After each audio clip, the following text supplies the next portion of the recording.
წარმოიდგინეთ, რომ თქვენ მონაწილეობთ აქციაში, საპროტესტო აქციაში, ხართ მშვიდობიანი მოქალაქე, უკიდურესად მშვიდობიანი მოქალაქე, რომელსაც დროშა გიჭირავთ, ან შესაძლოა არც გიჭირავთ, საქართველოს სახელმწიფო დროშა, ევროკავშირის დროშა, ნატოს დროშა, უკრაინის დროშა, საქართველოს სახელმწიფო დროშა. შესაძლოა გიჭირავთ, შესაძლოა არა და ასე მაგალითად მიმდინარე წლის 26 ოქტომბერს გახვედით აქციაზე, ან დღეს გახვედით აქციაზე, ხვალ.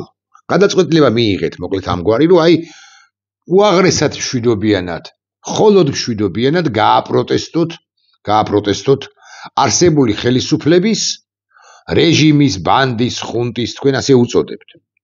ქმედებები, პოლიტიკა, რიტორიკა. მიიღეთ ეს გადაწყვეტილება ან დღეს, ან ხვალ, ან თუნდაც დეკემბერში, რა მნიშვნელობა აქვს, პირველად გადიხართ აქციაზე. არ არღვევთ, კვლავ ვიმეორებ, ეს ძალიან მნიშვნელოვანი დეტალია, არ არღვევთ არანაირ კანონს. ხართ ტროტუარზე, სავალ ნაწილზეც არა ხართ, ანუ არ გადახვედით შუა გულრუსთაველზე, მით უფრო მაშინ, როდესაც თქვა 200 ან 300 კაცია. არა, თქვენ ლაღიზის წყლებთან ახართ მაგალითად, ან პარლამენტის მიმდებარე ტერიტორიას. გამვლელი კი არა ხართ უბრალოდ ლაღიზის წყლებთან თუ ოპერაციასთან მართლა. არა, პარლამენტის მიმდებარე ტერიტორიაზე ხართ, ტროტუარზე, საფეხმავლო გზაზე, მოქალაქეებისათვის, არა საავტომობილო გზაზე. როგორ გგონიათ, რას იზამს საქართველოს ხელისუფლება? ყოველი თქვენგანი, ვინც ახლა მისმენთ, თამარ თქვენ მოგმართავთ, ნინო თქვენ მოგმართავთ. რა ვიცი, სხვადასხვა სახელის ქალბატონებს მივმართავ, სხვადასხვა სახელის მამაკაცებს, გიორგი, დავით, ლევან, ირაკლი, საბა, იოანე, რატი, არჩილ, მიხეილ, სუნერთია, ივანე, ბესარიონ. ყველას მოგმართავთ აბსოლუტურად. ამ შემთხვევაშიც კი საქართველოს დე-ფაქტო ხელისუფლებამ შეიძლება თქვენს წინააღმდეგ ამოქმედოს ძალა, გამოიყენოს ძალა და ბ შესაბამისად მიმართოს რეპრესიულ ქმედებებს. მიუხედავად იმისა, კვლავ ვიმეორებ, გაგიკვირდებათ და მიუხედავად იმისა, რომ თქვენ დროშასაც კი არ აქნებთ. 9 აპრილის მემორიალთან თქვა, ხართ მიყუდებული ხართ ამ 9 აპრილის მემორიალზე და აკვირდებით, თვალყურს ადევნებთ პირებს, რომელთა ნაწილიც თუნდაც არღვევს კანონს და შესაძლოა ესე აღშფოთებულები ხართ. რატო არღვევენ ესეთი კანონსო? რატო გადავიდნენ მაინც და მაინც სავალ ნაწილზე, როცა ტროტუარზეც კი ეტეოდნენო, შეიძლება ამასაც კი ამბობთ. გულში მე კი არ ვეთანხმები ხელისუფლებას, მაგრამ ესეც არასწორია. ამის მიუხედავად, გულში ამას ფიქრობთ, ამის მიუხედავად თქვენ შეიძლება მაინც დაგაპატიმრონ დროებით, ადმინისტრაციული წესით და შეიძლება თუ მეორეჯერაც მიხვალთ, შეიძლება სისხლის სამართლის პასუხისმგებლობაც კი დაგაკისრონ და 1 წლით გაგიშვან საპატიმროში. კვლავ ვიმეორებ, ოღონდ არაფერს არ აშავებთ. მეც გამიკვირდა გულახდილად გეტყვით, ეხლა რაც თქვი. მეც ცოტა გაოგნებული ვარ, რომ ამ სტრატეგიას მიმართავს საქართველოს დე-ფაქტო ხელისუფლება. მეც ვერ წარმომედგინა, რომ ესენი, რომლებიც ყველაფერს კადრულობენ, ამასაც კი იკადრებდნენ. მაგრამ ამ 5 წუთის წინ, არა, ეხლა მე 4 წუთი იწურება, შესაბამისად 9-10 წუთის წინ, ამ წუთიდან, მე სკროლავდი ამ ტელეფონში, მაინტერესებდა ვინ რა თქვა, პოლიტიკოსებმა რა თქვეს, ოპოზიციონერმა პოლიტიკოსებმა რა თქვეს, ჟურნალისტებმა რა თქვეს, სხვადასხვა სპიკერმა რა თქვა და ასე შემდეგ და წავაწყდი ბანდიტი ირაკლი კობახიძის მიცემულ კომენტარს ვრცელს, რომელსაც თავიდან ბოლომდე მოგასმენებ და იმ ნაწილზე შევჩერდები, სადაც ის ამ თემაზე საუბრობს, რომელშიც ის ამ თემაზე საუბრობს. ირაკლი კობახიძე ბანდიტის კომენტარს მიცემულ სვეტიცხოვლის ეზოში. ზის კი არა დგას ეს კობახიძე, თმა უშრიალებს, გამომეტყველება აქვს ცოტა შეშლილი, თუმცა როდის არა აქვს შეშლილის გამომეტყველება.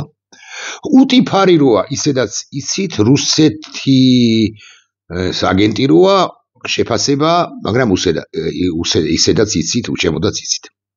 მოვუსმინოთ ირაკლი კობახიძისა და ჟურნალისტის საუბარს თუ მანამდეც, ანუ ვიდრე ამ აზრამდე მივა რესპონდენტი კობახიძე, მანამდეც აღმოვაჩენთ, რომ საინტერესო და კომენტარ გასაკეთებელ სიტყვას ამბობს, იქაც შევჩერდეთ, მაგრამ უკვე შემდგომ, როცა ამაზე გაამახვილებს ყურადღებას, შევჩერდეთ და მადასტურებელი იქნება ეს იმისა, რომ უკლებლივ ყველას გვერჩიან. მათ შორის კანონ დამრღვევებს ხო ერჩიან, მაგრამ კანონს ვინც იცავს, ვინც დაიცავს მომავალში, ვინც გავა ასე მაგალითად 26 ოქტომბერს თუ 27 ოქტომბერს, 18 ნოემბერს თუ 28 ნოემბერს, 23 ნოემბერს თუ 5 დეკემბერს, მომავალი წლის მარტში თუ მაისში უკლებლივ ყველას ერჩიან. არა, რო ვერ აღასრულებენ, ამაზე არ ვლაპარაკობ ცხადია. მაგრამ რასაც კობახიძე მთავრობის თავმჯდომარე ჰქვია, ამბობს, არის მიმანიშნებელი კი არა, მადასტურებელი, რომ ესენი უკლებლივ ყველას მოჰკიდებენ ხელს. ვინც რუსთაველზე ასე ვიტყვი, ჩაივლის, უტრირებ, შესაძლოა, მაგრამ მაინც ჩაივლის სუსტად იმ დროს, როდესაც კანონდამრღვევები მათეული გაგებით იქნებიან. კარგით, მე რო აღარ განვაგრძო, თავიდან ბოლომდე მოусმინოთ ბანდიტს. Open link. საოცრება, რასაც ცდილობ. დავიწყეთ. რა მართლებს დანაშაულს ბატონო ირაკლი, თუმცა თქვენი მხრიდან არა, გამოსავალს არ არის გასაუბარი. ხობეზე. ბოდიში. ბოლოდან დამიწყია. ხობეს მინდა დავუძღვნა ისევ ათონელის სასახლეს. ხობეზე ელაპარაკებიან ათონელის სასახლეს. რამდენიმე დღის წინ ჩვენ კი ვისაუბრეთ, რომ რატომ მოხდა სპეცრაზმის შედარებით გვიან გამოსვლა შენობიდან, როცა ოპერატიული ცნობა თქვენ უკვე გქონდათ და ამბობთ, რომ შესაძლოა და სუციდან ირაკლით. ასევე დამხობის მოწოდება გვიჩნიეთ განცხადებები.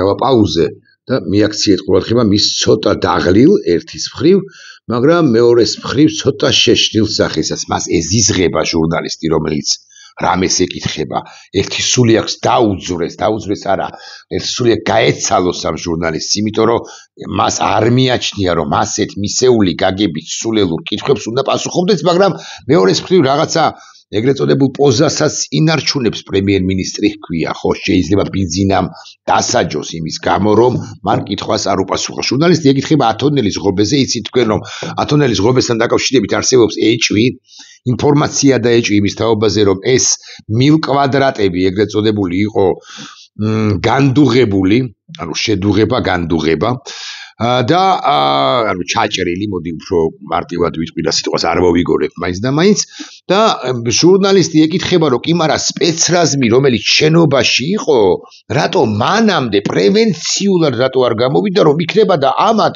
დემონსტრანტებს, რომლებიც არ ღმევდნენ კანონს, ამათეული გაგებით და თუ გრებავთ ვიტყვი ობიექტურად, მეთქი ობიექტურადაც ასე იყო, იქნება და პრევენციულად აღარ დაერღვიათ მართლა შენი როგორც პრემიერ-მინისტრის ის მისია ფუნქცია ის ხო არ არის რომ ვიღაცა დაიჭირო შენი ქვეყნის მოქალაქე შენ ხომ პრევენციულად უნდა მოახდინო დანაშაულის აღკვეთა თუ იცი რომ დანაშაული არის ჩადენილი თან თავისუფლების მოედანზე გაცხადდა ის რომ ათონელის რეზიდენციის ასაღებად მიდიოდა დემონსტრანტთა ნაწილი და შენ ხომ თუ გაამაგრე თუ ყავს სპეცრაზმი მანამდე ჩააყენე რა კორდონი რომ ვერ გადმოლახოს კორდონი დემონსტრანტმა და შესაბამისად სისხლის სამართლის დანაშაული ვერ ჩაიდინოს 1-მა 2-მა 7-მა თუ 17-მა თუ 57-მა მოქალაქემ მაგრამ რუს თურმე აქ იტყვის კობახიძე ასეთი სტრატეგია ქონია შემუშავებული რომ შეუშვას ხაფანგში შეუშვას სოროში თუ ხაფანგში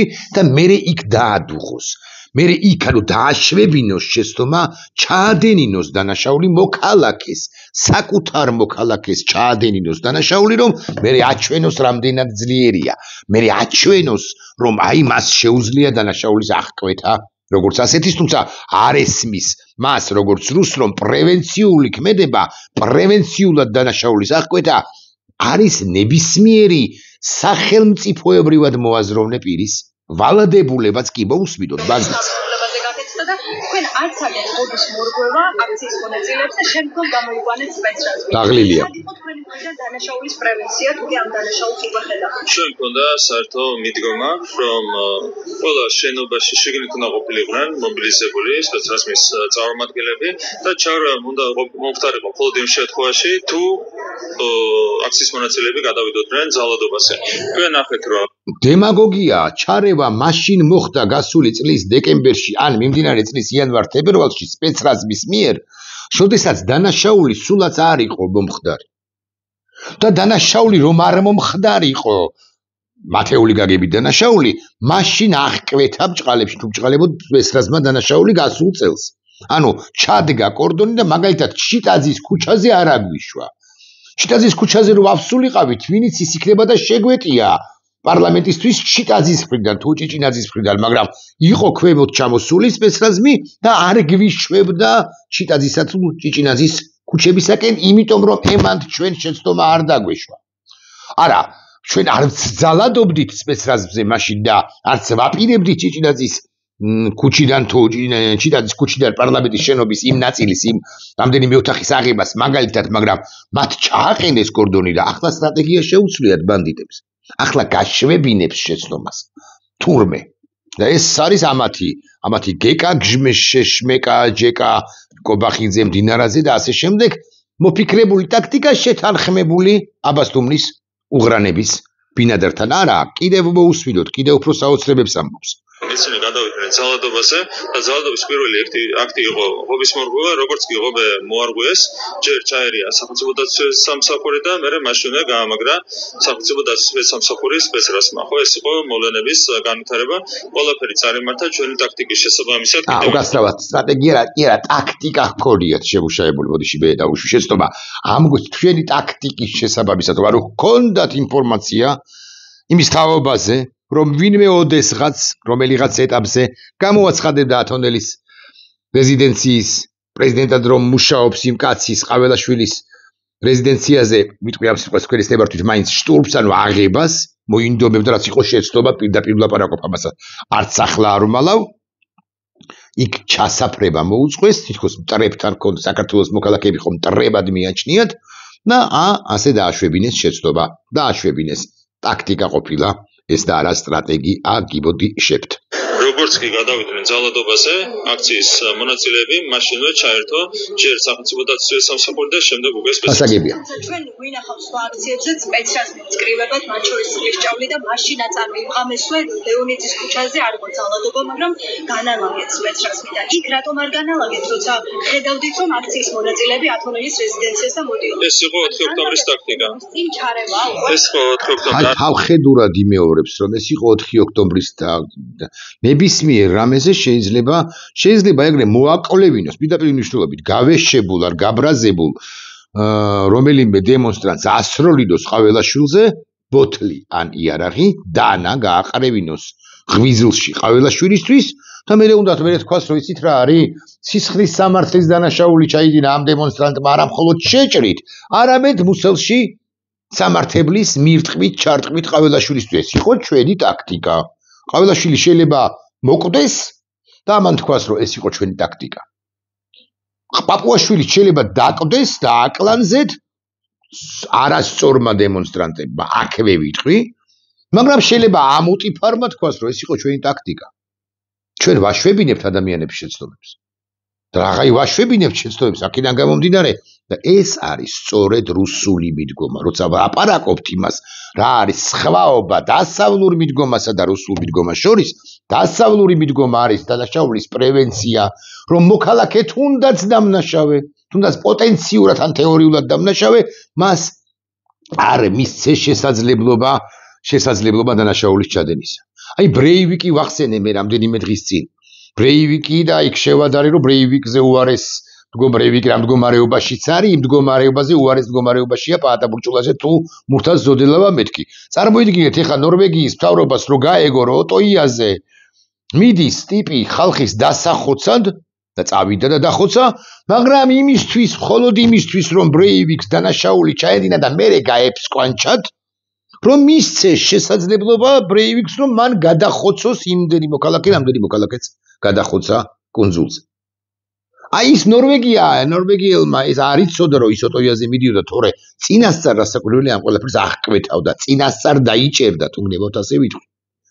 მაგრამ ეს ხო ნორვეგიელი არ არის, ეს რუსია. ჩარევა არ არის, შეიძლება და ასეც ყოფილიყო 4 ოქტომბრის ტაქტიკა იყო ასეთი.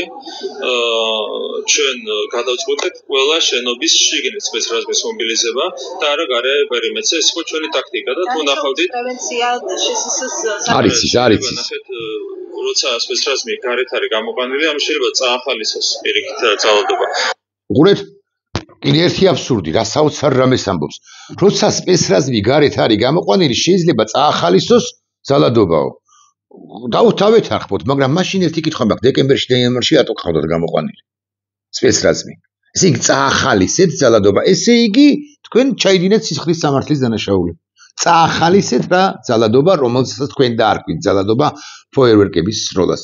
და ამის გამო 60 კაცი დაპატიმრებული ყავთ. თუ და მეტი დეკემბერ-იანვრის აქციის მონაწილეები. წაახალისება ყოფილა თურმე ამის ლოგიკით შეიძლება წაახალისოსო და თუ წაახალისა სპეცრაზმმა ძალადობა, ესე იგი მაშინ დაგიშვიათ შეცდომა. დაუშვიათ, დანაშაული ჩაუდენიათ მაშინ. ან დღეს ჩაუდენიათ, ან დეკემბერში და აირჩიე ქართველო ერო კი არა, ირაკლი რუსო კობახიძე, მაგრამ მე უფრო მნიშვნელოვან ამბამდე მივდივარ და იმაზეც გავამახვილებ ყურადღებას. ამიტომ ჩვენ ავირჩიეთ სხვა ტაქტიკა, ხო? ჩვენ ავირჩიეთ ტაქტიკა, შიგნით იყო განლაგებული ყველა შენობის სპეცრაზმი და როდესაც კონკრეტული მონაწილეები, აქციის მონაწილეები გადავიდნენ ძალადობაზე, უკვე პრეზიდენტის სასახლესთან, მაშინ ჩაერთო სპეცრაზმი საქმეში. აი როგორც იურისტი გითხავთ, რომ როგორ შეიძლება ერთი ბრალდება, ერთი მუხლის ბრალდება. ეს საინტერესო კითხვაა, მაგრამ გავატაროთ ერთ წუთს. ძალიან მარტივია. ადამიანების ეხლა უყურეთ, პასუხი ნახეთ. შეიძლება ჩაითვალოს ყველა ინსტიტუტის ხელში ჩაგდე. იქ მეც იყო, ყველა იყო ძალადობის თანამონაწილე. ფიზიკურად, იმიტომ რომ ნახეთ, ეს სტანდარტი ყველამ ძალიან კარგად უნდა გაიასროს. იგივე ქუჩის გადაკეთებასთან დაკავშირებით. როდესაც ჯამში აქციის მონაწილეები კეტავენ ქუჩას, მნიშვნელობა არ აქვს 50 კეტავს და 50 ტროტუარზეა თუ პირიქით, ხო? ყველა არის უკანონობის თანამონაწილე. ისე იგი, თუ აქციის მონაწილეები კეტავენ ქუჩას, მნიშვნელობა არ აქვს, ვიმეორებ მეგობრებო, 50 ტროტუარზეა და 50-მა გადაკეტა. 50-მა ვინც გადაკეტა, ის კი არ არის დამნაშავე მხოლოდ ამ რუსი ბანდიტის შეშლილის აზრით. არამედ მეორე ის 50-ეული, აქ იგითხარით რომ ესეთი ყველაფერს იკადრებენ მეთქი, რომელიც ტროტუარზე არის და სეირნობს. ან ტროტუარზე არის და დროშას აქნებს. მოკლედ აქციის მონაწილეა და სულაც არ არის შესაძლოა მომხრე აქციის სხვა მონაწილეებისა, რომლებმაც გადაკეტეს ქუჩა, არ არის იმ ტაქტიკის. ხო, მაინც და მაინც ეს სიტყვა თუნდა ვიხმარო, ქუჩის გადაკეტვის მომხრე. და პირიქით, შეიძლება სწორედაც რომ აი ჯიუტად, აი მე დღეს მივდივარ აქციაზე. უნდა ვიყო ტროტუარზე რო ვიქნები, მე ჩემი ავიცი, არ ვიცნობ ის ადამიანები უმრავლეს შემთხვევაში გადაკეტავენ ქუჩას, მაგრამ თურმე მეც მეკისრება პასუხისმგებლობა, იმიტომ რომ იმათმა გადაკეტეს. და რომ ვიცოდეთ, დანაშაული თუ ეს მაინც და მაინც დანაშაული არის ინდივიდუალური, კოლექტიური დანაშაული, როგორც ასეთი დემოკრატიულ სამყაროში არ არსებობს, ინდივიდებს ეკისრებათ პასუხისმგებლობა. ინდივიდებს დათოს, ლევანს, ირაკლის, მე თუ გადავკეტავ და თუ ეს დანაშაულია, მე მეკისრება პასუხისმგებლობა და არა ლიას, რომელიც ჭიჭინაძის ქუჩის კუთხეშია და ზესუმზირას კვნეთს. მაგრამ კობახიძე რუსი სხვა რამეს ამბობს. და კიდევ ერთხელ ვიტყვი, რომ რეპრესიულ მექანიზმებს გამოიყენებს არა მხოლოდ ქუჩის გადამკეტავების მიმართ, არამედ რუსთაველზე მოსეირნეთა, ასე უნდა ვთქვა, პროტესტის იმ მონაწილეთა მიმართ, რომლებსაც სულაც არ ჩაუდენიათ, მათ შორის ამის ავადმყოფ-ტყუილში მომწიფებული აზრით დანაშაული. იგივე ხება ძალადობასაც. გინდა შენ დროშას აფრიალებდე, გინდა ისე იდგე.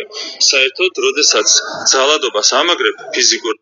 ესე იგი, მე დროშას ვაფრიალებ აქეთ, მაგრამ თურმე ამას ქვია ძალადობის გამაგრება. სისხლის სამართლის კოდექსში ამგვარი მუხლი არ არსებობს, ძალადობის გამაგრება. მე აქეთ მშვიდობიანად ჩემს სახელმწიფო დროშას, ჩემი ქვეყნის სახელმწიფო დროშას, ამის სახელმწიფო დროშას კი არა, ამის სახელმწიფო დროშა სამფეროვანია, რუსულია.